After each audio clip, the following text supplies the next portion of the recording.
If you're planning to cast your vote today, poll hours vary from state to state. In Missouri, it opens in about an hour at 6 a.m. and closes at 7 p.m.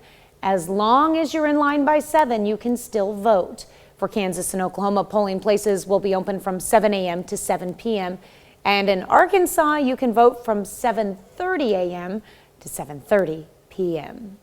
With more absentee and mail-in ballots requested for this election than ever before, odds are not that all Americans have turned them in yet.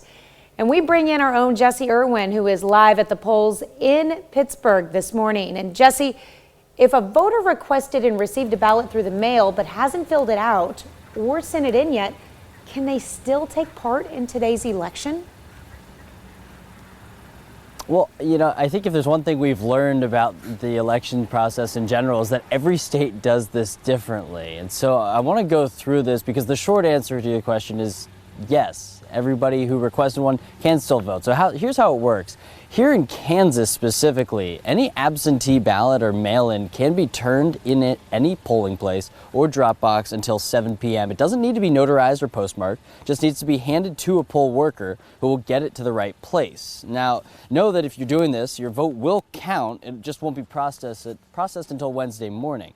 You can also still send it in the mail today, but it needs to be postmarked today or else it's too late. Crawford County Clerk Don Pyle recommends either putting it in the drop box or bringing it to the polling place because that's just way easier. All right, now in the Show Me state, things are done a little bit differently. If you go to the polls with an absentee ballot, you'll be asked to take it to the courthouse. Now, state law says that all absentee ballots must be inside the election office by 7 p.m. on election day. That's today.